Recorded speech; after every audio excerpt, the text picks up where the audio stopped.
We don't want to see it because we think constantly, oh yeah, they are nice, they are fine. And do they want to get petted, the animals? No. So they start to bite. Oh, that is aggressive. Oh, we have to kill it. Because why? Because it doesn't want to get petted. No, because you're bothering me. It doesn't want to be bothered, and you know, we have a population of wild parrots in this town that survive the winters, and they're reproducing. And I think they're getting heat from the top of the telephone pole or Oh yeah. the transformer, the wiring. So anyway, these are tropical parrots that must have escaped the homes of people who had them. A parrot is very intelligent, and they live a long time. Maybe the owner was asshole. Maybe they didn't like the owners, and they flew away. They escaped, and they survived. Are you having the green parrots? These are green parrots with like yellow. Oh, you're not the only one. It's when in Cologne, that was in the 80s or 90s. 80s or 90s. So slap me here to death. We got the green parrots. So a whole flock. We have so many of them now. In Germany. And the green parrots. Wow. So, and the thing is, in Cologne, it's cold. It's cold too. So, and people ask around, the government was asking around, where do they come from? Because they're asking the zoos, and the zoo says we didn't lost an animal. And there were plentiful of them. So we think that there were some breeders and they let them go. So, and what do people do? They feed them in the wintertime. They So feed they them, survive the winters. and an animal likes when the food source is easy, and they don't have to work for it. They don't have to go looking for the food. If you feed them, they're going to stay, and they're going to yeah. So And the cities are warm. They're warmer than the country. Because the city has heat.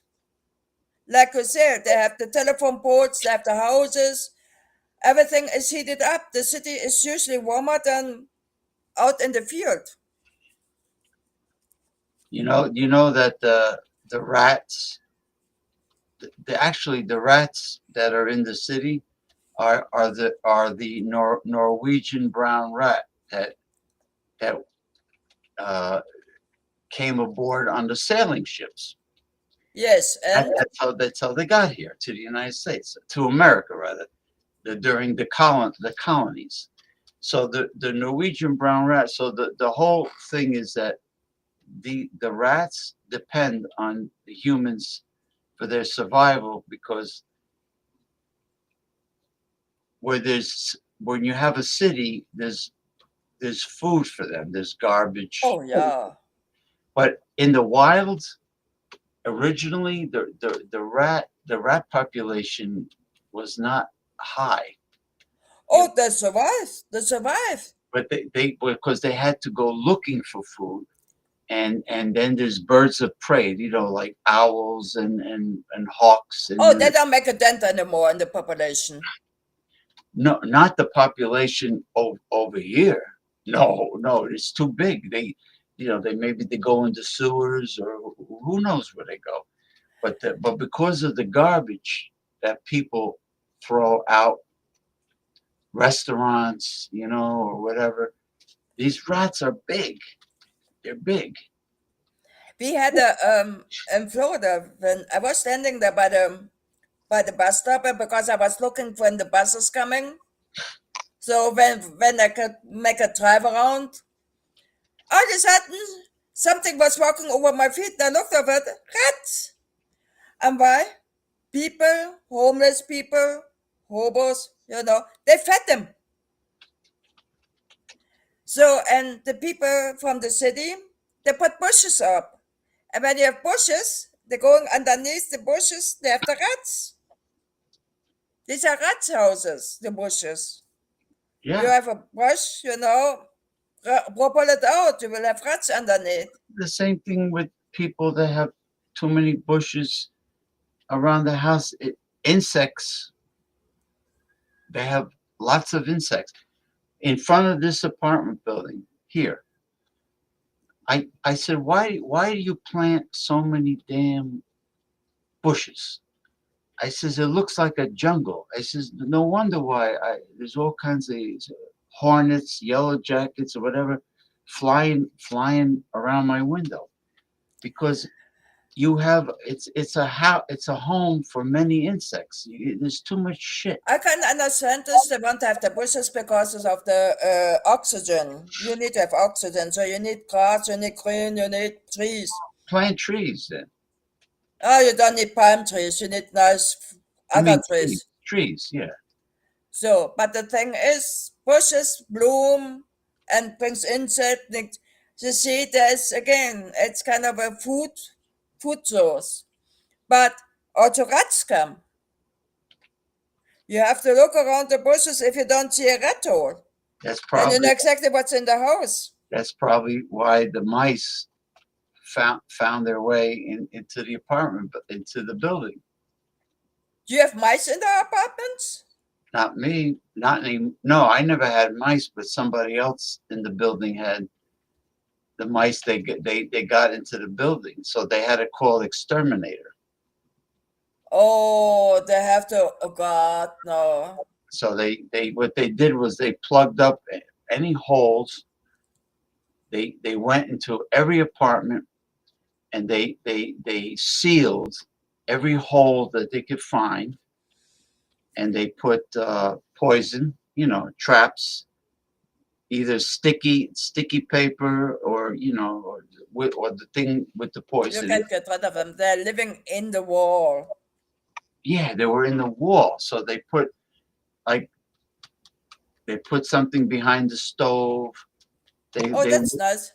They look under the kitchen sink. They look and Yeah, because of the pipes. They're coming to the pipes. Oh, and Yeah. you have to close the toilet seat. Because if you leave the toilet seat open, you show the animal that there is light. So, and the rats are coming through the pipe. And see, up there is light. So they're going up to the light, they're coming out of the toilet. They don't drown. No. They can swim. They scuba diving. So yeah. So all the holes were sealed, and I says, "Well, are you gonna fumigate between the walls? Are you going to spray some gas in there and No, they fumigate?" cannot spray gas. No, they said no. I go, well, how did the mice disappear? I guess they disappear when there's no reason for them to be there. I guess if there's nothing to eat. It's the white. It's nice and warm. Wow, over 6 hours? Of course they were. Yeah, I gotta close up the shop. Yeah, so the mice. We're talking about rodents now. Animals stick around when there's something to eat, but if there's nothing to eat, but now it's winter, so I told them, I says, you better go around outside the building and see if there's any holes, any entry. They didn't Bye bye. They didn't do shit. Oh, you see, the black cat. That's right. All right, listen. All right, I'll talk to you. Good night. Good night, everybody. Thank you, Marvelous Mama, Daryl Good night, Messiah, everybody. Tommy Carroll, Gabriel Salaya, and everybody that was on the show. All right. Bye bye.